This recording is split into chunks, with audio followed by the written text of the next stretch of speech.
This is a download from the outdoorstation.co.uk. You're listening to the tale of three podcasters walking across Scotland during the 30th anniversary of the RAB TGO Challenge. Part 3.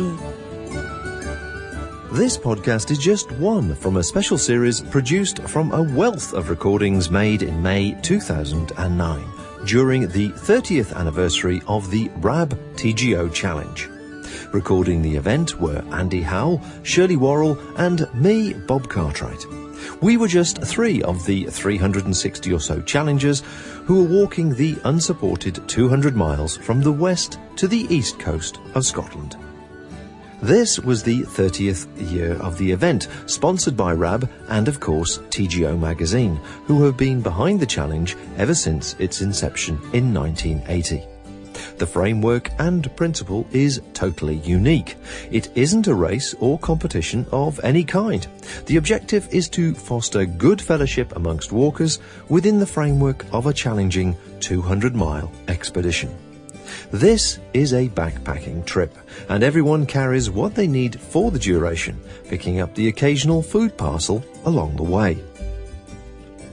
The start consists of a series of sign-out locations on the west coast, anywhere from Torridon in the north down to Ardrishaig in the south.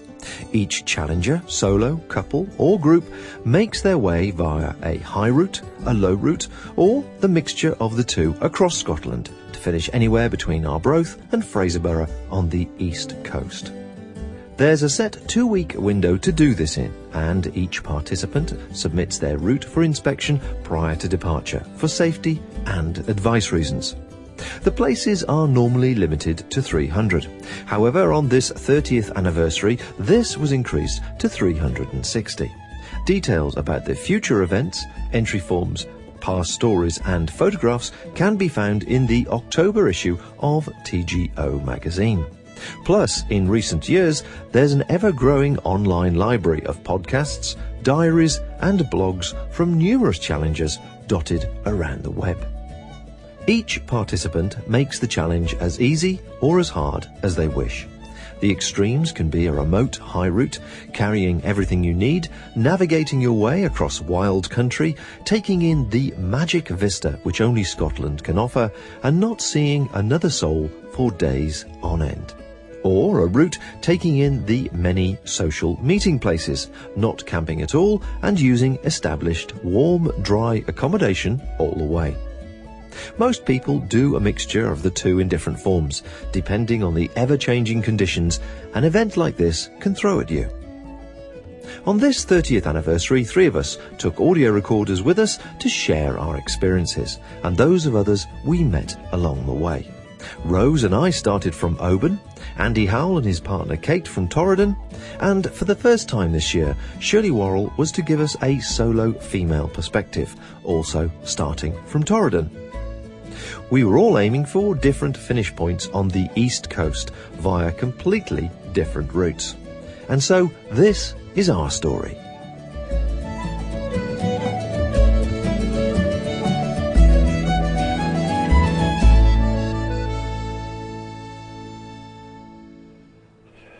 Day 3. Well, can there be any more rain left in that sky? That's the big question on day 3. After it absolutely tipped down again all through the evening. But here we are this morning. Not quite as many of us in the camp spot as we thought there would be. But we've awoken, the sun's breaking through, and it's a lovely sunny Highland morning. So with a bit of luck, we're going to have a good day.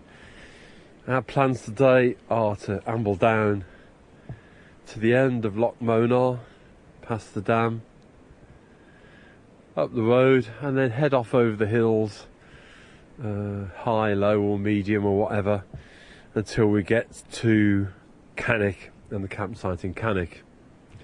So it looks as if after 2 days of pretty miserable weather, that kind of walking that you have to grind out over peat bogs and peat hags and fording streams in spades, it looks as if that's over for today, and we might actually have quite a nice gentle lilting walk, which is just what the doctor ordered for day 3. Well, good morning. It's just after 7 o'clock on the morning of day 3. It's a brighter day today, I think, than yesterday. It isn't raining at the moment, and I've been more or less awake for probably a couple of hours now, and I haven't actually heard the sound of rain on the tent, and that's a relief. So hopefully it's going to remain that way. We did actually meet a couple of men yesterday who told us that today's supposed to be beautiful, and so hopefully that prediction will come true. Well, I'm having a nice cup of hot chocolate at the moment. I'm probably going to have brought a loaf with me this year, and I'm going to have some bread in a moment. And then after that I'll start packing up my things and make as early a start as possible.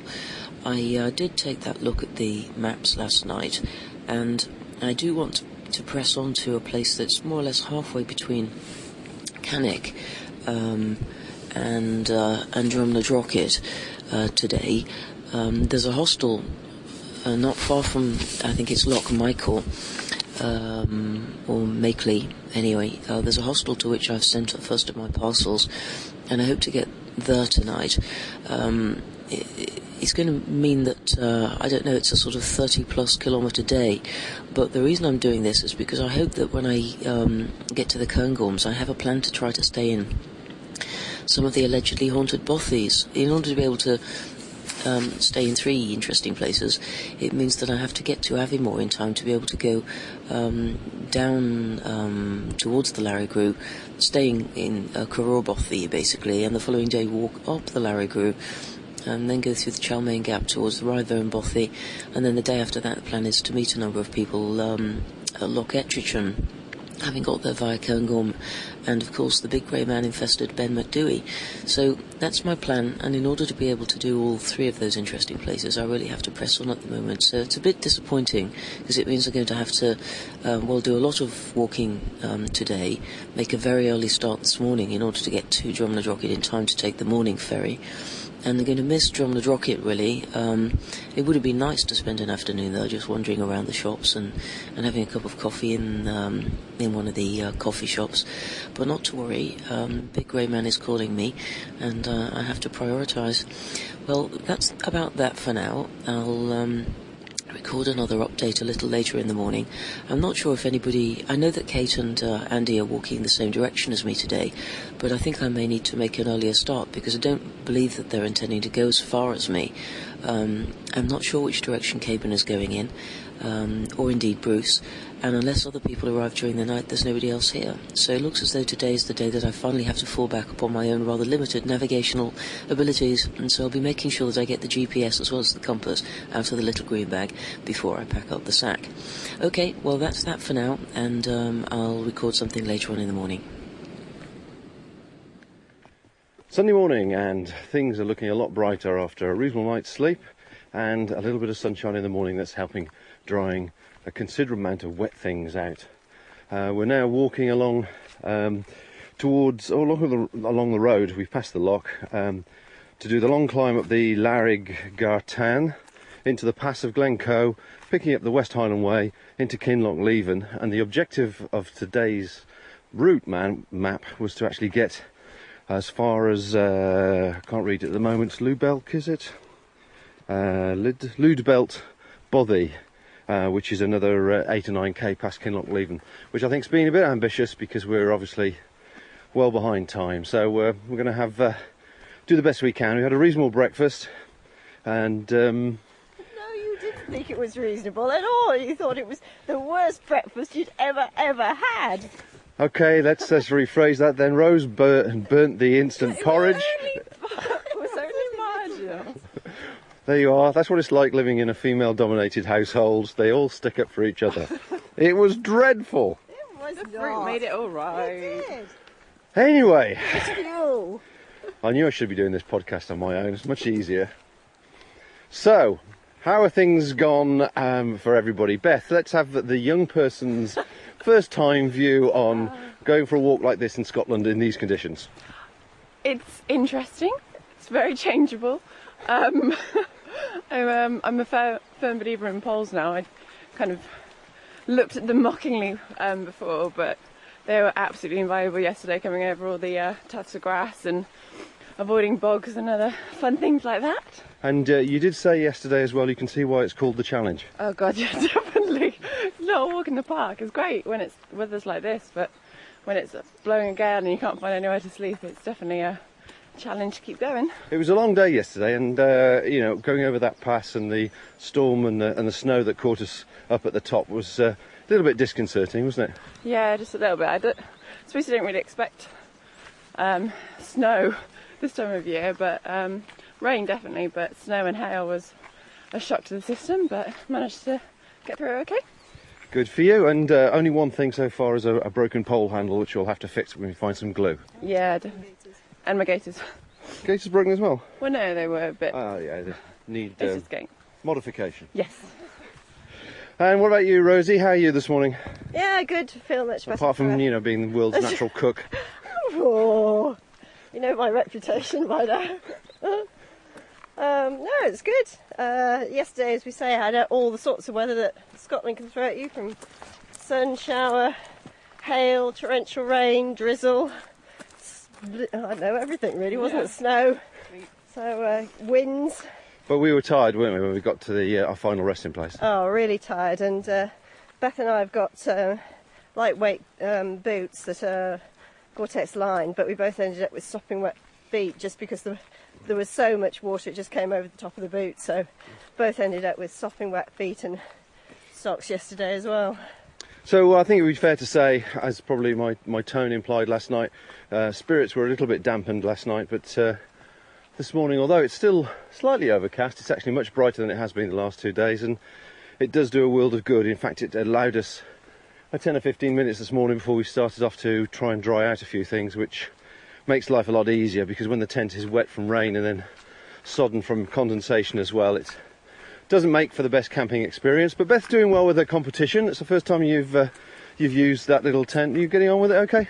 Yeah, it's just kind of working out where the best place to put your bag and things is, and pitching it's a bit awkward. Oh yeah, isn't it? pitching it's definitely awkward.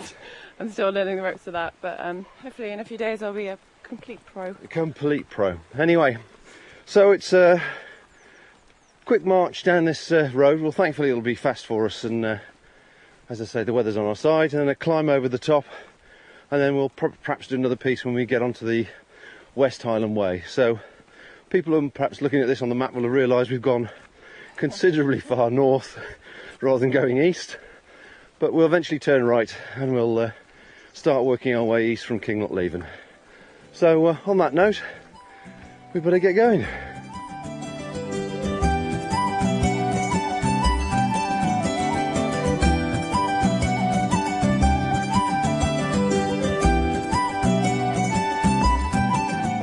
Well, what a difference a day makes, as they say. We're at lunchtime in Glen Strathfowler, which is a very, very beautiful, picturesque glen.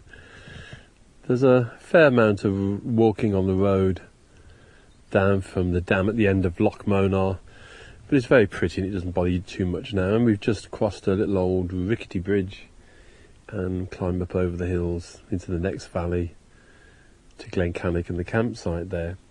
It really is a beautiful spot. The skies are nice and fluffy and blue, it's nice and warm, birds are out enjoying themselves.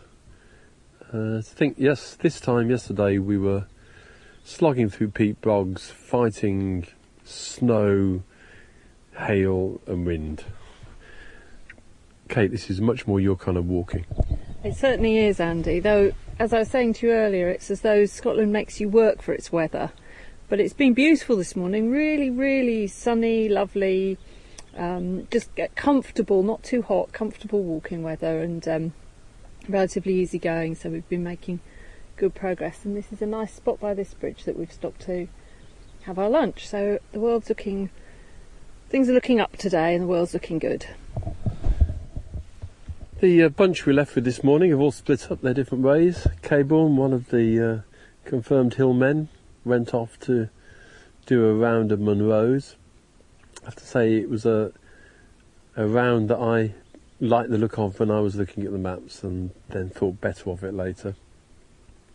And we continued on with Shirley and Doug, who then strolled off. Shirley has to do a massive distance today so that she has time to visit all of her haunted bothies in the Cairngorms. Such dedication to the cause of supernatural investigation.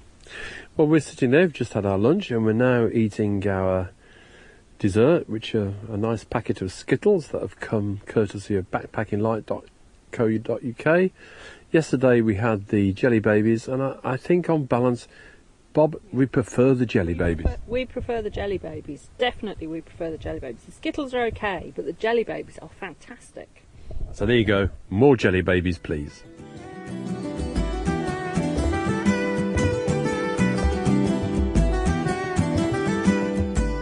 Although the day started quite well, there was a long, hard climb at the beginning. Once we were at the top, the morning's walk was fairly good going underfoot. However, as always, eventually it turned very, very boggy. So much so that Beth slipped and fell quite heavily, face down, on her arms and poles. For a moment we thought she'd broken her wrist. However, thankfully that wasn't the case, and so we continued down to the pass of Glencoe by the main road, and in a car park we met fellow challengers Steve Hall, Stuart Wright and Liam Day. Well, we stepped from Oban, got the ferry to Lismore, and then walked up the island, and then got ferry from the end of the island, which is only about 10 minutes, isn't it? Ferry over to Port Appin. And was it an easy walk on that island? Was it a good start? Nice, yeah, it's a bit wet, but yeah. I mean, well, just a general stroll up the island. Because I mean, we kept on pass, not on the road. Right. So yeah, it was nice along the coast. Easy going. Yeah. And so have you've done the challenge a few times, obviously. So have you found the weather this time traditional? Yeah, much the same as normal. And how about your little group of friends here? How are they getting on with it? Yeah, they're doing all right. Merry band, I mean. So merry band. You've got a bit of mud there on your shoe, Stuart. Well, I seem to be being the porkiest one of the group. I seem to find every little mud hole. It's a bit like the Vicar of Dibley, you know, when she's going along and all of a sudden she jumps into a pothole and then disappears.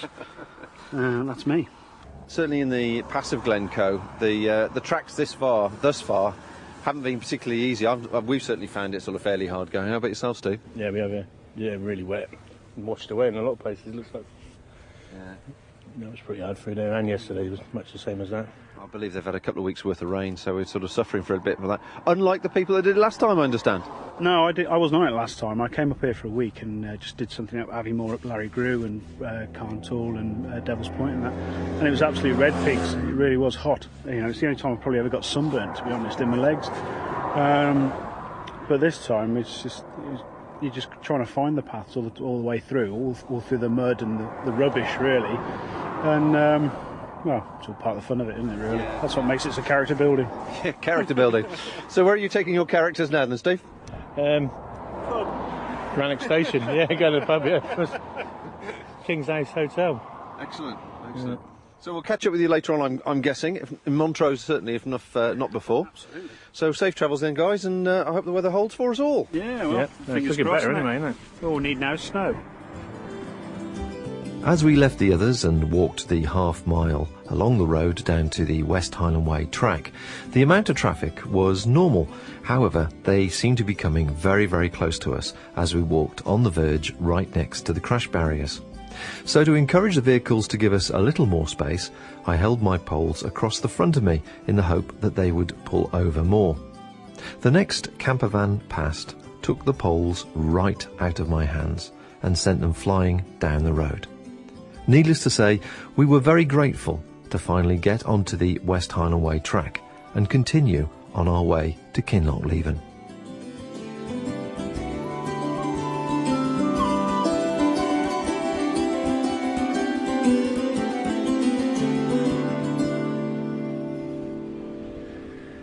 Well, we finished off our walk yesterday, spent the night at Cannock Campsite. Lovely little campsite in Caravan Park, nice owners, very helpful, no problem with your food parcels, that kind of thing. And we met quite a lot of challengers, most of whom seem to have started at Strathgown and come in via Lake Mulladock. Not a bad day, some splendid countryside, but after we crossed over the hills from the one glen into the next again yesterday, there was yet another road walk, which I think I could have done without. But Kate, thoughts on yesterday? Yeah, it was nice. That long road into Cannock at the end was a bit tedious, but actually most of the day it was a really lovely day, and it was not too hard going. The crossing over the hills was relatively straightforward, although we did have a little dramatic moment when we were walking along a path beside a stream, and you were ahead of me, and as your foot left the path left the side of the bit of wall that it was on. So that was a bit of a moment where we had to sort of rethink and scramble back and go up rather than along. But other than that, it was all plain sailing. Yeah, a bit of a landslip. Fortunately, the heather around there is quite strong. We caught up with Shirley again last night, who'd come the same way, and she'd actually decided not to do that stretch. Sensible woman. Anyhow, it's about 10 o'clock on day 4. We've taken an early-ish start. Started walking just before 8 from Cannock down towards Drumnadrochit. The long road section again, but we've now got that out of the way, crossed over a little bridge, and we've now got forest and open flat country tracks now all the way into Drumnadrochit. So we should be there nice and early and hopefully find somewhere to stock up with provisions and maybe even get something to eat. The change in the weather that we had yesterday has certainly held. It's now absolutely glorious. Not a cloud in the sky. Air pressure's really high.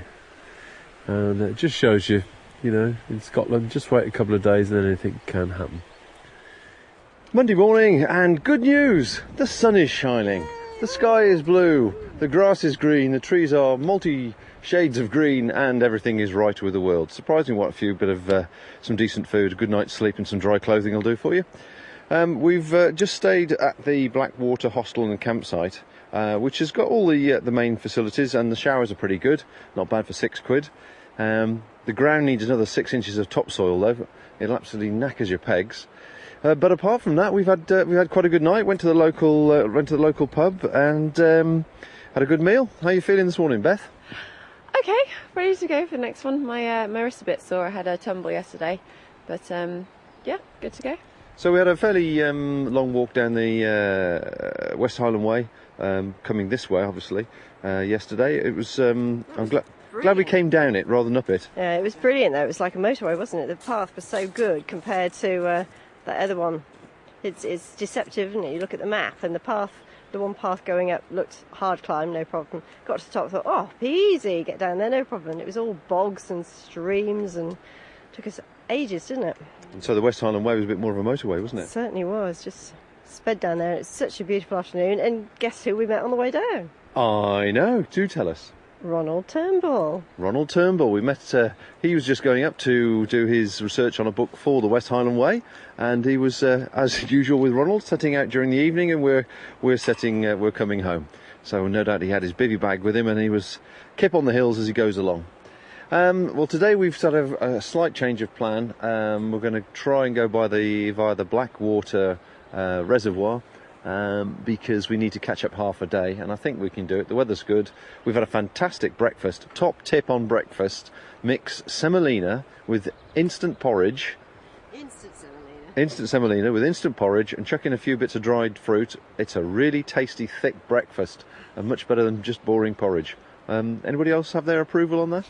Yeah, no, it was really good, especially with roll-ups in there as well. That was really nice. We put some muesli in too. In fact, anything that we've got left. Yeah. You can tell we've got another food drop in a day or so's time. It's time to eat everything. Anyway, we're losing time here. Everybody else has left the campsite. We are ridiculously late at 8:55. Everybody else was sort of leaving at 7:30, so we've a bit of catching up to do, and we better crack on. No other news really. Seen a handful of other challenges, and nobody's really stood still long enough to have a chat. But we'll catch up with people hopefully later, perhaps at a bothy or wherever we end up. Anyway, we'll catch you later. Well, we've wandered down the road to Drumnadrocket, and the weather's absolutely beautiful, and it's one of those challenge days that makes you think you're on a real holiday. We're sitting outside a nice little bar. We've had our fish and chips for lunch, and I'm with Phil Turner, who's here. Phil, grotty start, but the weather's turning well. Absolutely, I started a day later than everyone else as well, so I had a long day from Strathcarron to Strathfarrar, in fact, but then the weather got a lot nicer. Do you have any problems with the weather? The river crossings just north of Loch Ness were quite exciting, but we got there. I got across there, just wet feet, and they dried out. So at Drumnadrocket, I guess you're going through the monolith. That's correct. I'm going over there and into Kinlochleven, and a nice hotel in Kinlochleven, and then onto Braemar. This is your first challenge. How did you hear about the challenge? I've known about it for ages through the online community and via TGO magazine and things, and I guess it's the first year I've got in, so it's very exciting. And how did you go about planning the route? Because I'm not sure Strathcarron's a common start for first-timers. I just wanted somewhere that was easy to get to by train, and I just fancied it. You can get into the hill very quickly. You're away from the road very quickly. You're straight in, and it just looked like a nice start point. And the northwest hills, certainly from a place like Strathcarron, are stunning, aren't they? Oh, it's absolutely beautiful. Even with when the rain was coming down, you could still see they were very beautiful. And when the clouds lifted and the sun hit them, it was absolutely stunning. I had a lovely day. So you'd recommend anybody to do it? Absolutely, anyone. Now, being diplomatic to the rest of our company here, you're one of the younger challengers from us sad old gits that are doing it. But is this the kind of thing that you'd be encouraging other people to do? Absolutely. I mean, what's not to like, really? Days like today, Drumnadrocket, beer, sun, it's beautiful. And what's not to like? I was about to say it's not all beer and sun, but I think some people chart their challenge route from pub to pub, so yeah. Oh no, it's a nice sort of added extra, you can't have it every day, and you might as well make the most of it when you're here. So everybody likes to hear about kit. Tell us about the kit you're carrying.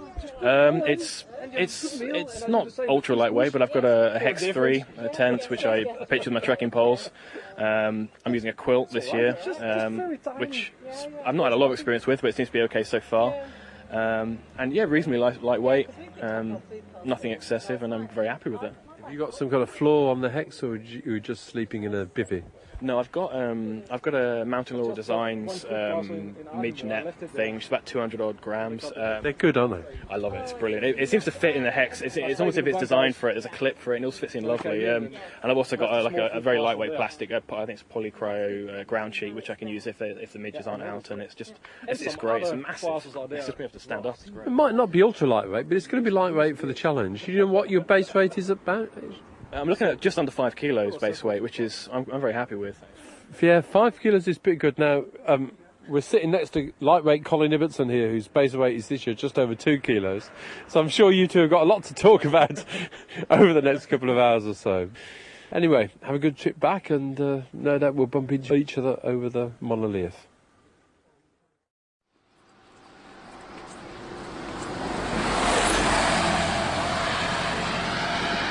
Hello, it's approximately 12:15, approximately midday on day 4 of the TGO Challenge 2009.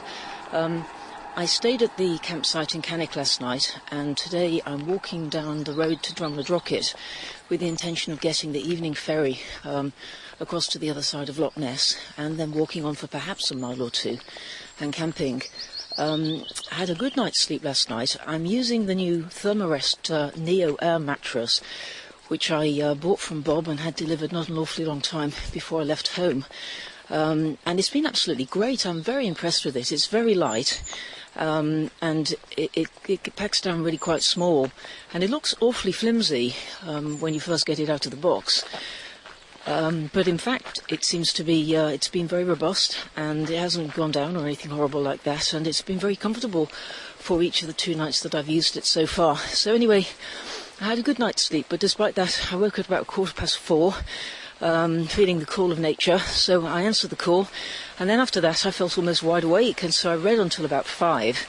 Then I dropped back off to sleep, slept till about 6, and some of the other people on the campsite were just about waking up, and so I heard them chatting away in the background, and I lay around dozing in the tent until probably about 6:30, at which stage I dragged myself up and put on some water and made myself a cup of tea.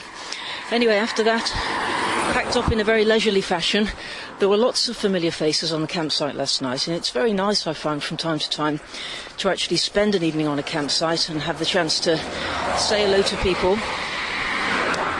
Sometimes people that you've not seen for a couple of years. So there are all sorts of people there.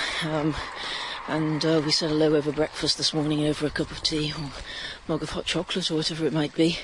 Anyway, I had a nice latte in the cafe there, and left at about 9:30 and wandered along to the spar shop because I needed to get some batteries for my camera, because despite extensive preparations in the battery line, I'd somehow forgotten that my camera takes AA batteries and not AAA batteries. So I find myself with vast numbers of AAA batteries and no way of powering the camera. So anyway, I got some extra AA's and I bought some nice snacky things, some little bits of fudge and some licorice whirls and things like that. And in the shop there I ran into Doug Coburn, with whom I walked yesterday, and also briefly John Manning. And so anyway, Doug and I walked along the road from Cannock towards Drumnadrochit for about 3 miles, at which stage he turned left and he'll now be walking along some nice forest trails. I can see them over to the right, probably, I don't know, maybe half a mile or so to my right. I had to stay on the main road because I had actually sent a parcel to a hostel that's approximately halfway between Cannock and Drumnadrochit, and I had to go there to collect it, and I've just done that. I've disemboweled it.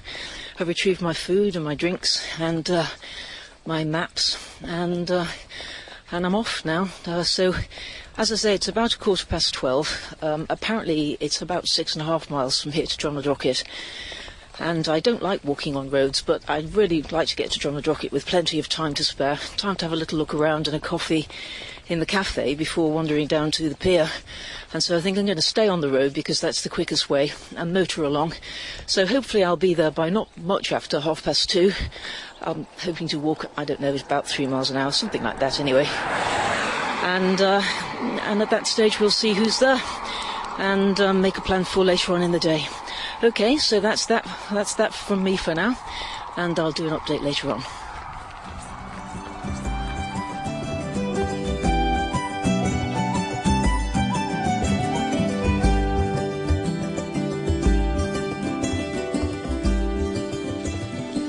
Well, hello, it's about 5:30 on the evening of day 4, and I've just completed the crossing of Loch Ness on the ferry with a bunch of other people. I did in fact get to Drumnadrochit from Cannock at about 2:15. Weather absolutely fantastic. It must have been more than 70 degrees, I'd have said. I blasted along the road in order to get there as quickly as possible, and arrived there and went into a little grocer's shop and found some supplies, a couple of cheese and onion pasties, which are like gold dust in Scotland. I don't think I've ever found them in Scotland before, and some flapjacks and various other delicious things of that nature. And while I was in there, Colin Ibbotson came in and he pointed out that there were various people, including Andy and Kate, sitting over at the pub over the road. So bought my various bits and pieces, a couple of postcards, nipped across to the pub, and then basically spent 2 hours just completely relaxing at a table in very hot sunshine at the pub. Had a couple of pints of something or other, Nessie mash or something like that, and it was very nice, whatever it was. And only did it for carbo loading, of course, you know, just as a matter of feeling obliged to do it. Not that I like beer in any way. And so drank a couple of pints of that, went into the little shop and found that they had a free-range egg sandwich, which was also very welcome, and a wonderful baguette with which I was able to replace my loaf, which is almost finished. And fantastic find, they had some little pots of Nutella, you know, the small sort of breakfast little pats that you can get, like jam pats. I'd been sort of fantasising about them a couple of days ago. Hadn't seen any, didn't expect to find any, but there they were, so I bought 6 of those. So breakfast's going to be lovely for the next couple of days with a sort of semi-fresh baguette and some Nutella and tea and hot chocolate. I picked up my parcel at the hostel along the way, so I now have replenished my supplies of hot chocolate and coffee and soup and so on and so forth, tea bags and various kinds of evening meals. So I'm following a bunch of other people here, including Andy and Kate and Colin, a new chap, John, I hadn't met before, and we're sort of wandering along looking for a place to camp. and hopefully it won't take us too much longer to find it. I'm not quite sure how much further we're going. But the weather's still lovely. It's still very warm, although the sun, the bright sun, is just sort of going in now. But it's still a very lovely evening, balmy and beautiful. The road that we're walking along is lovely as well. There are primroses at either side of the road, lots and lots of primroses. And the little white flowers, the name of which I ought to know because I've looked them up so many times over the course of the last few years. I'd have said sorrel, only there is wood sorrel around. I just picked a few leaves. Look like a large clover, taste like sour apples, and certainly they're not attached to the pretty little white flowers, so I'm not sure what they are, but there's all sorts of lovely little spring flowers in the grass, and it's just an entrancingly beautiful place. Okay, well listen, that's that for now. I'll probably do another update later from the tent once we've got sorted, and have a little talk about what tomorrow's plan is. And that's that for now. Okay, so it's goodbye from me.